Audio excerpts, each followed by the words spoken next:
Bismillahirrahmanirrahim. Alhamdulillah, salatu wassalamu ala Rasulillah wa ala alihi wa sahbihi wa man wala wa ba'd.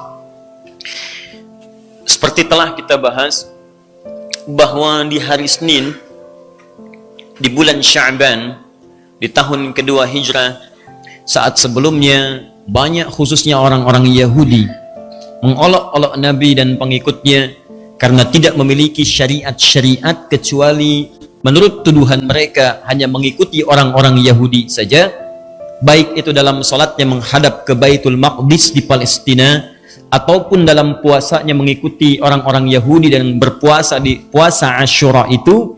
Maka Allah kemudian memberikan penjelasan dan menjawab semua tuduhan itu dan menurunkan ayat-ayat Al-Quran. Tentang salat diturunkan Quran surah kedua Al-Baqarah ayat 144 yang memerintahkan umat Islam pada saat itu untuk menghadap ke arah yang lebih mulia dibandingkan dengan Baitul Maqdis di Palestina. Baitul Maqdis mulia, tempat-tempat lain mulia, tapi ada satu tempat yang awal dibangunkan untuk manusia yang kemuliaannya melebihi tempat-tempat lainnya. Jika Anda datang ke sana, kata Allah, akan ada ketenangan, keamanan di dalam jiwa. Jika Anda hadir di sana, maka status Anda aman, dosa-dosa bisa diampuni, kemuliaan bisa didapatkan. Itulah kemudian Makkah Al-Mukarramah, kotanya, dan Ka'bah yang terletak di dalamnya. Turunlah Quran surah ketiga Ali Imran ayat 96 sampai dengan ayat 97 menunjukkan keutamaan Ka'bah dan Makkah di dalamnya.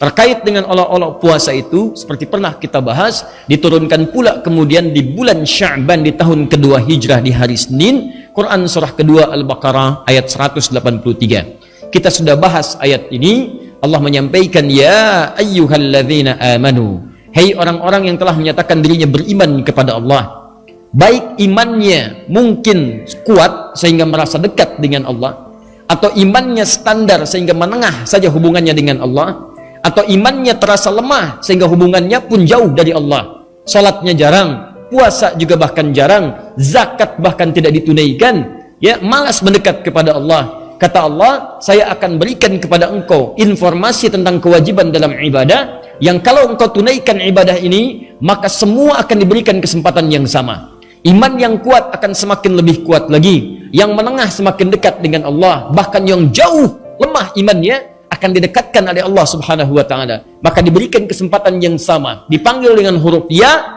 semua mencakup pada tiga kategori tadi. Maka Allah katakan, hei saya ingatkan ya, hei saya kuatkan ya, ayyuha alladzina amanu, orang-orang beriman tanpa kecuali, kutiba alaikumussyam, mulai detik ini akan diwajibkan bagi kalian menunaikan ibadah puasa. Ingat kalimatnya as-syam, kutiba alaikumussyam, mulai saat ini diwajibkan bagi kalian menunaikan ibadah puasa, ya, kama kutiba alal ladzina min qablikum la'allakum tattaqun.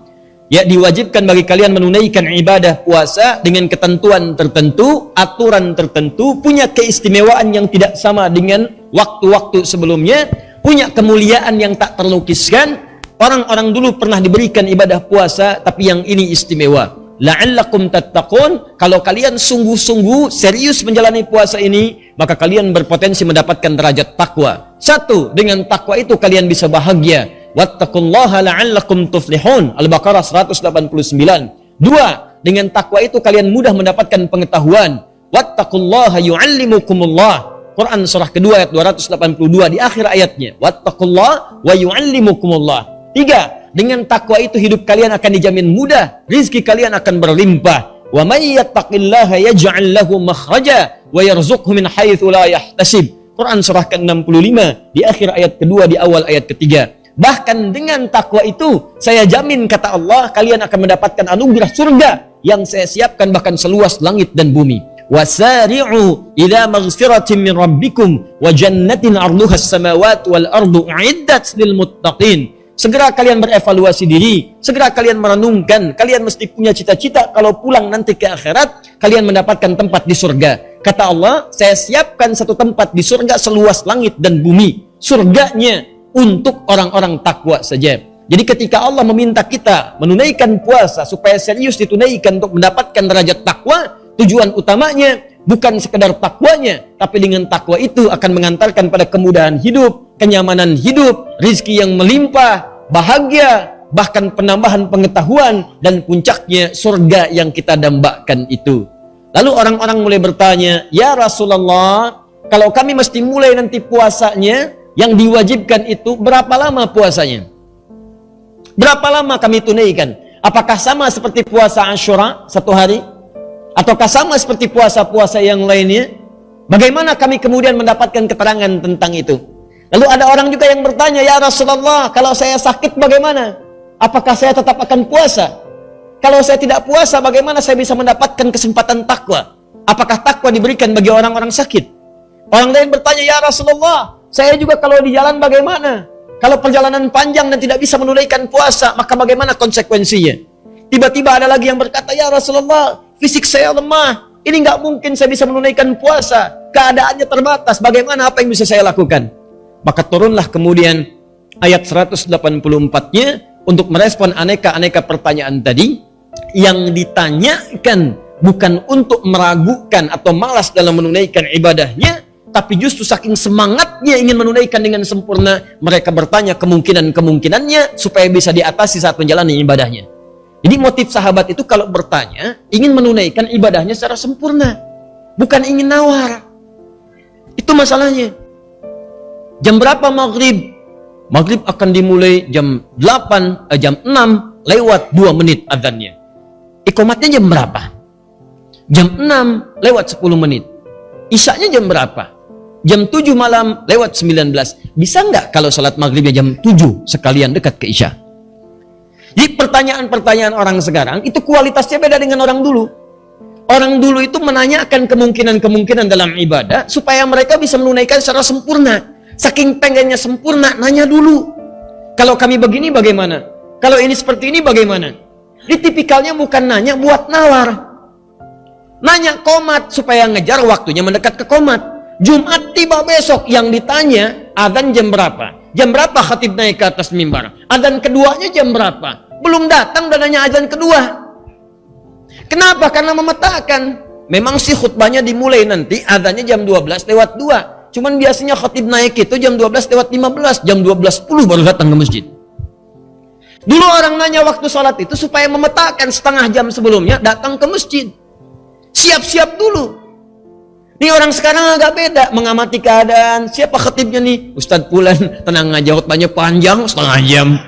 Ntar 20 menit sebelum masuk dia, khutbah kedua, baru datang. Ini jadi persoalan tuh demikian. Apa masalah utamanya? Karena tidak mendapatkan motivasi. Dan tidak menilai ibadah sebagai sebuah prioritas dalam kehidupan. Dan yang paling fatal, tidak mempelajari dulu apa manfaat ibadah itu dalam kehidupan akhirat dan dunia yang dia jalani. Kalau yakin dengan semua itu, semangat kita menjalaninya.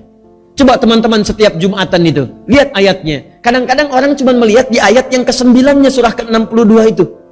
Coba cek surah Al-Jumu'ah, paling kiri sebelah atas ayat 9 sampai dengan 11-nya. Orang melihat surah Al-Jumu'ah cuma ayat 9-nya aja, 10 dengan 11 gak dibaca.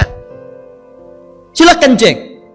Teman-teman, buka Quran surah ke-62 ayat 9 sampai 11. Ini agak sedikit aja saya sampaikan. Ya ayyuhalladzina amanu idza nudiya lis-salati min yaumil jumu'ati fas'au ila dzikrillah. Awas, lihat baik-baik kalimatnya. Hai orang-orang beriman, jika telah diseru Anda, idza itu kalau dengan fi'il madhi past tense maka bentuknya mudhari. Hati-hati. Kalau ada kata idza bentuknya past tense fi'il madhi, ya, itu maknanya mudhari, present atau future, akan. Contoh, idza jaa nasrullahi wal fath. Kata Allah, jika nanti tiba pertolongan Allah, yang dengan pertolongan itu kota Mekah akan ditaklukkan. Saat surat itu turun, surat An-Nasr, Mekahnya belum takluk.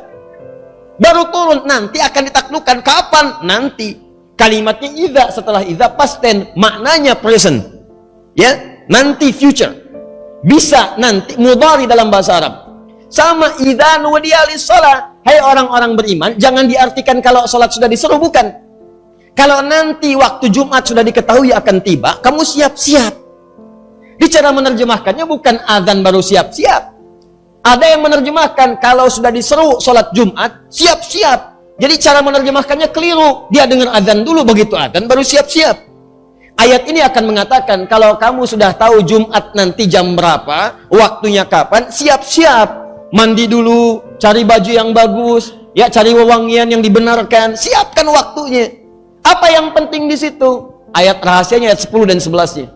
Rahasia terbesarnya ayat 10 dengan ayat 11. Apalagi di ayat 11-nya. Maaf, di ayat 11 Allah janjikan, wa idza ra'au tijaratan aw lahwan faddu ilaiha qul. Lihat, qul ma indallahi khairum minal lahwi wa minat tijarah wallahu khairur raziqin.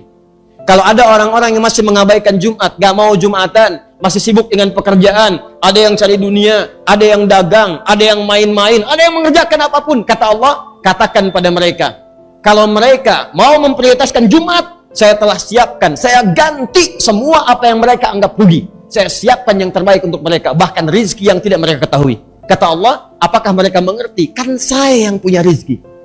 Saya atur bagi mereka. Sama persis dengan Ramadan. Ketika orang bertanya, kapan puasanya? Kenapa begini? Bagaimana kalau saya sakit? Tujuannya adalah demi meraih keutamaan Ramadan, bukan meninggalkan amalan yang telah disiapkan itu. Ini penting saya sampaikan di awal, karena ada orang yang baru tahu Ramadan datang besok, udah nanya, kapan selesainya?